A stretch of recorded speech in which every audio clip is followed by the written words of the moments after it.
Paul, l'apôtre de Jésus-Christ, par la volonté de Dieu, aux saints qui sont à Éphèse et aux fidèles en Christ Jésus. Que la grâce et la paix vous soient données de la part de Dieu notre Père et du Seigneur Jésus-Christ.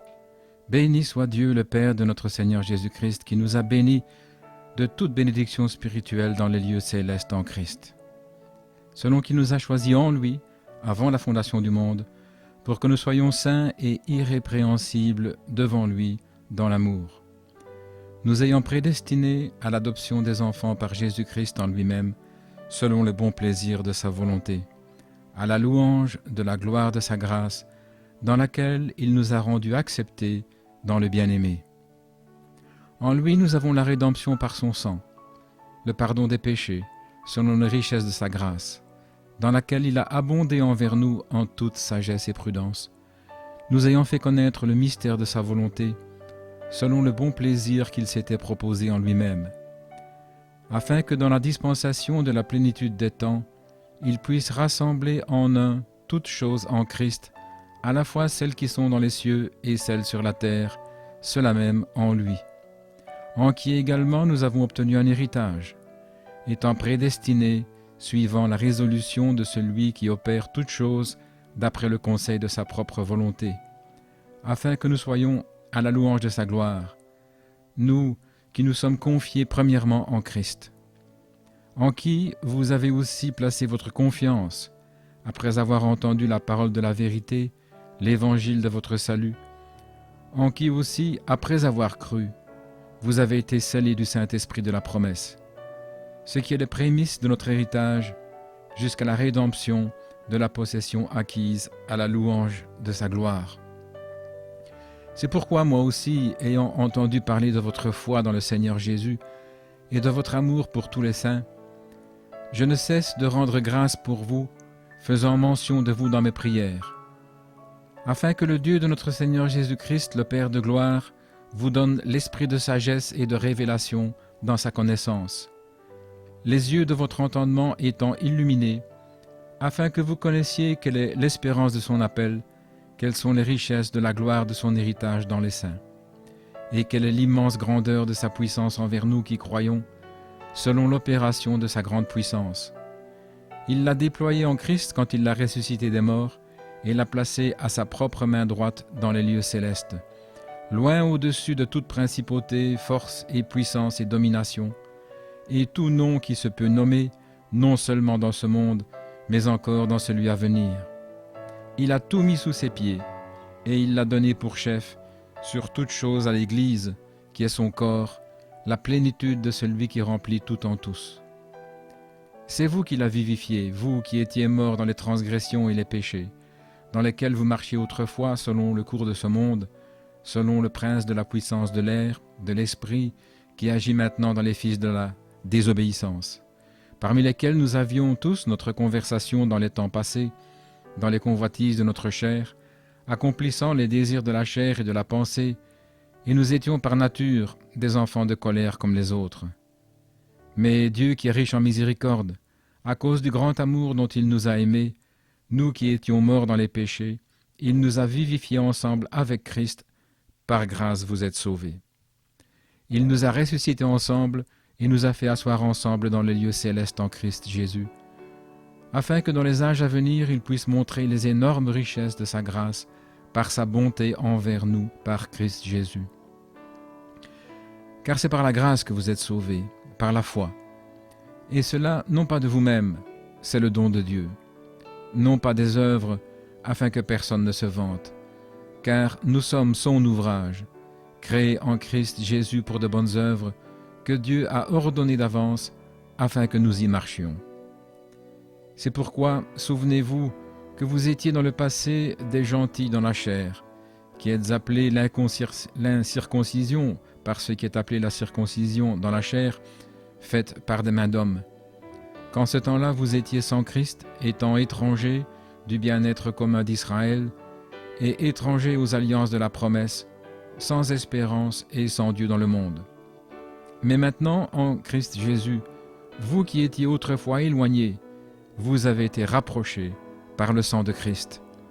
Car il est notre paix, lui qui des deux n'en a fait qu'un, et qui a brisé le mur intérieur de séparation entre nous, ayant aboli dans sa chair l'inimitié, la loi des commandements contenus dans les ordonnances, afin de faire en lui-même des deux un seul homme nouveau, faisant ainsi la paix, afin qu'il puisse réconcilier les deux pour Dieu en un seul corps, par la croix, ayant détruit par elle l'inimitié. Il est venu et vous a prêché la paix, à vous qui étiez loin, et à ceux qui étaient près, car par lui nous avons tous les deux, accès par un seul esprit au Père. Ainsi vous n'êtes plus des étrangers, ni des gens du dehors, mais vous êtes concitoyens avec les saints et ceux de la maison de Dieu. Vous avez été édifiés sur la fondation des apôtres et des prophètes, Jésus-Christ lui-même étant la pierre angulaire principale. En lui, tout l'édifice, correctement assemblé, grandit pour être un temple saint dans le Seigneur. En lui, vous êtes aussi édifiés ensemble pour être une habitation de Dieu par l'Esprit. À cause de cela, moi, Paul, le prisonnier de Jésus-Christ pour vous, gentils, si vous avez entendu parler de la dispensation de la grâce de Dieu qui m'a été donnée pour vous, comment par révélation il m'a fait connaître le mystère sur lequel je viens d'écrire en peu de mots, par lesquels en les lisant vous pouvez comprendre ma connaissance dans le mystère de Christ, qui dans les autres âges ne s'est pas fait connaître aux hommes, tel qu'il est maintenant révélé à ses saints apôtres et prophètes par l'Esprit, afin que les gentils soient co-héritiers et du même corps et participants de sa promesse en Christ par l'Évangile, dont j'ai été fait ministre selon le don de la grâce de Dieu qui m'a été accordé par l'efficacité de sa puissance. À moi qui suis moins que le plus petit de tous les saints, cette grâce a été donnée que je prêche parmi les gentils les richesses insondables de Christ, et de faire que tous les hommes voient quelle est la communion du mystère, qui, dès le commencement du monde, a été caché en Dieu, qui a créé toutes choses par Jésus-Christ. Afin que maintenant, pour les principautés et les puissances dans les lieux célestes, la sagesse multifacette de Dieu soit connue par l'Église, selon le but éternel qu'il s'est proposé en Christ Jésus notre Seigneur, en qui nous avons l'audace et l'accès avec confiance par la foi en lui. Aussi je vous demande de ne pas défaillir à cause de mes tribulations pour vous, ce qui est votre gloire. À cause de cela, je fléchis les genoux devant le Père de notre Seigneur Jésus-Christ, duquel tire son nom toute famille dans les cieux et sur la terre, afin qu'il vous accorde, selon les richesses de sa gloire, d'être fortifiés avec force par son esprit dans l'homme intérieur, afin que Christ demeure dans vos cœurs par la foi, afin qu'étant enracinés et fondés dans l'amour, vous puissiez comprendre avec tous les saints quelle est la largeur, la longueur, la profondeur et la hauteur, et connaître l'amour de Christ, qui surpasse toute connaissance, en sorte que vous soyez remplis jusqu'à toute la plénitude de Dieu. Or, à celui qui peut faire infiniment au-delà de tout ce que nous demandons ou pensons, selon la puissance qui agit en nous, à lui soit la gloire dans l'Église, par Christ Jésus, dans tous les âges, le monde sans fin. Amen. Je vous supplie donc, moi, le prisonnier du Seigneur, à marcher d'une manière digne de la vocation par laquelle vous avez été appelés, en toute humilité et douceur, avec patience, vous supportant les uns les autres dans l'amour, vous efforçant de conserver l'unité de l'esprit par le lien de la paix. Il y a un seul corps et un seul esprit, comme aussi vous avez été appelés à une seule espérance par votre appel. Il y a un seul Seigneur, une seule foi, un seul baptême, un seul Dieu et Père de tous, qui est au-dessus de tous et parmi tous et en tous. Mais à chacun de nous, la grâce a été donnée selon la mesure du don de Christ. C'est pourquoi il est dit, quand il est monté en haut, il a emmené la captivité captive, et il a fait des dons aux hommes. Or, que signifie « il est monté » sinon qu'il est aussi descendu dans les régions inférieures de la terre. Celui qui est descendu, c'est le même qui est monté bien au-dessus de tous les cieux, afin de remplir toutes choses. Et il a donné les uns comme apôtres, les autres comme prophètes, les autres comme évangélistes, les autres comme pasteurs et docteurs, pour le perfectionnement des saints, pour l'œuvre du ministère, pour l'édification du corps de Christ, jusqu'à ce que nous arrivions tous à l'unité de la foi et de la connaissance du Fils de Dieu, à l'état d'homme parfait, à la mesure de la stature de la plénitude de Christ, afin que nous ne soyons plus des enfants flottants et emportés à tout vent de doctrine par la tromperie des hommes, par leur ruse avec laquelle ils mentent afin de séduire, mais que, parlant la vérité dans l'amour, nous puissions grandir en lui, en toutes choses, celui qui est la tête, Christ, de qui le corps tout entier, convenablement joint et compacté par ce que chaque articulation fournit, selon le travail efficace, dans la mesure de chaque partie, fait grandir le corps par l'édification de lui-même dans l'amour. Voici donc ce que je dis et ce que je témoigne dans le Seigneur, c'est que dorénavant, vous ne marchiez plus comme les gentils, selon la vanité de leurs pensées. Ils ont leur entendement obscurci, étant étrangers à la vie de Dieu, à cause de l'ignorance qui est en eux, à cause de l'aveuglement de leur cœur.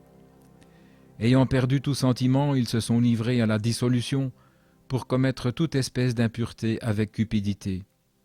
Mais vous, ce n'est pas ainsi que vous avez appris Christ, si du moins vous l'avez entendu, et si vous avez été enseigné par lui, comme la vérité est en Jésus, de vous débarrasser, concernant votre vie passée, du vieil homme qui est corrompu par les convoitises trompeuses, et à être renouvelé dans l'esprit de votre intelligence, et à revêtir l'homme nouveau, créé selon Dieu dans la justice et la sainteté. C'est pourquoi, en renonçant au mensonge, et que chacun de vous parle selon la vérité à son prochain, car nous sommes membres les uns des autres. Si vous vous mettez en colère, ne péchez point. Que le soleil ne se couche pas sur votre colère, et ne donnez pas accès au diable. Que celui qui est dérobé ne dérobe plus, mais plutôt qu'il travaille, en faisant de ses mains ce qui est bien, pour avoir de quoi donner à celui qui est dans le besoin. Qu'il ne sorte de votre bouche aucune parole corrompue, mais ce qui est bon dans un but d'édification, afin de communiquer la grâce à ceux qui entendent. N'attristez pas le Saint-Esprit de Dieu, par lequel vous êtes scellés pour le jour de la rédemption. Que toute amertume, toute animosité, toute colère, toute clameur et toute espèce de méchanceté disparaissent du milieu de vous, ainsi que toute malice. Soyez gentils les uns envers les autres, avec un cœur tendre, vous pardonnant réciproquement, comme Dieu vous a pardonné à cause de Christ. Soyez donc des disciples de Dieu comme de chers enfants, et marchez dans l'amour, comme Christ aussi nous a aimés, et qui s'est donné lui-même pour nous comme une offrande et un sacrifice envers Dieu de bonne odeur. Que la fornication ou qu'aucune espèce d'impureté et de convoitise ne soit pas même nommée parmi vous, ainsi qu'il convient à des saints. Ni la souillure, ni paroles insensées, ni plaisanteries, choses qui ne sont pas convenables, mais plutôt des actions de grâce. Car vous le savez, aucun impudique ou impur ou cupide, c'est-à-dire idolâtre, n'a d'héritage dans le royaume de Christ et de Dieu. Que personne ne vous séduise par de vaines paroles, car c'est à cause de ces choses que la colère de Dieu vient sur les enfants de la désobéissance. N'ayez donc aucune part avec eux. Car vous étiez autrefois ténèbres, et maintenant vous êtes lumière dans le Seigneur. Marchez comme des enfants de lumière. Car le fruit de la lumière consiste en toutes sortes de bonté, de justice et de vérité. Examinez ce qui est agréable au Seigneur, et n'ayez aucune communion avec les œuvres stériles des ténèbres, mais plutôt condamnez-les. Car c'est une honte même de parler des choses qui sont faites par eux en secret. Mais tout ce qui est condamné est manifesté par la lumière, car tout ce qui est manifesté est lumière. C'est pour cela qu'il est dit « Réveille-toi, toi qui dors, relève-toi d'entre les morts, et Christ te donnera la lumière. » Prenez donc garde de vous conduire avec circonspection, non comme des insensés, mais comme des sages. Rachetez le temps, car les jours sont mauvais. C'est pourquoi ne manquez pas de sagesse, mais comprenez quelle est la volonté du Seigneur. Ne vous enivrez pas de vin où il y a de l'excès, mais soyez remplis de l'esprit.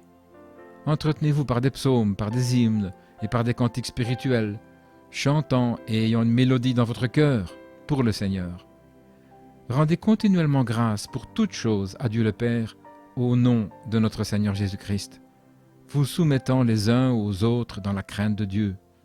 Femmes, soumettez-vous à vos maris comme pour le Seigneur, car le mari est le chef de la femme, comme Christ est le chef de l'Église, et il est le sauveur du corps. Or de même que l'Église est soumise à Christ, que les femmes aussi le soient à leur mari en toutes choses.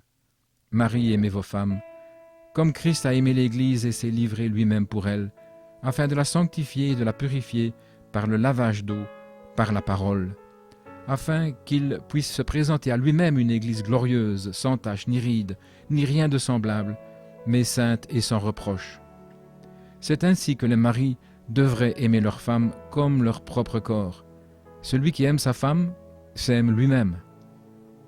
Car aucun homme n'a jamais haï sa propre chair, mais il la nourrit et la chérit, comme Christ le fait pour l'Église, parce que nous sommes membres de son corps, de sa chair et de ses os.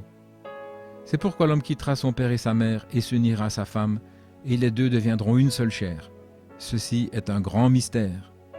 Je parle concernant Christ et l'Église. Néanmoins, que chacun de vous en particulier aime sa femme comme lui-même, et que la femme respecte son mari. Enfants, obéissez à vos parents, dans le Seigneur, car cela est juste. Honore ton père et ta mère, ce qui est le premier commandement, avec une promesse, afin que tout aille bien pour toi et que tu vives longtemps sur la terre. Et vous, pères, ne provoquez pas vos enfants à la colère, mais apportez-les sous les soins et l'admonition du Seigneur. Serviteurs, obéissez à vos maîtres selon la chair, avec crainte et tremblement, dans la simplicité de votre cœur, comme à Christ. Non pas seulement sous leurs yeux, comme pour plaire aux hommes, mais comme des serviteurs de Christ, accomplissant la volonté de Dieu du cœur, rendant service de bonne volonté, comme servant le Seigneur et non des hommes, sachant que quelle que soit la chose qu'un homme fait, il en recevra l'appareil du Seigneur, qu'il soit serviteur ou libre. Et vous, maîtres, agissez de même à leur égard, et abstenez-vous de menaces, sachant que votre maître aussi est dans les cieux, et que devant lui il n'y a point d'acception de personne. Finalement, mes frères, soyez forts dans le Seigneur et dans la force de sa puissance. Revêtez l'armure complète de Dieu, afin de pouvoir tenir ferme contre les ruses du diable, car nous ne luttons pas contre la chair et le sang, mais contre les principautés, contre les puissances, contre les gouverneurs des ténèbres de ce monde, contre la méchanceté spirituelle dans les lieux élevés. C'est pourquoi, prenez toute l'armure de Dieu, afin de pouvoir résister dans le mauvais jour, et après avoir tout fait, tenir ferme. Tenez donc ferme, ayant vos reins saints par la vérité, et portant la cuirasse de la justice, et les pieds chaussés de la préparation de l'évangile de paix.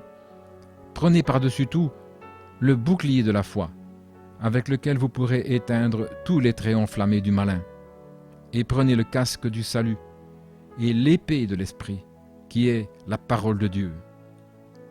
Priez toujours, avec toute prière et supplication dans l'Esprit. Veillez à cela avec toute persévérance et supplication pour tous les saints. Et pour moi, afin que l'expression me soit donnée de pouvoir ouvrir la bouche avec audace pour faire connaître le mystère de l'Évangile, pour lequel je suis ambassadeur dans des liens, et que j'en parle avec audace comme je dois en parler, mais afin que vous sachiez aussi ce qui me concerne et comment j'agis. Tychik, le bien-aimé frère et fidèle ministre dans le Seigneur, vous fera connaître toutes choses, lequel je vous ai envoyé dans le même but, pour que vous connaissiez nos affaires et pour qu'il console vos cœurs. Que la paix soit avec les frères, et l'amour avec la foi de Dieu le Père et du Seigneur Jésus-Christ. Que la grâce soit avec tous ceux qui aiment notre Seigneur Jésus-Christ dans la sincérité. Amen.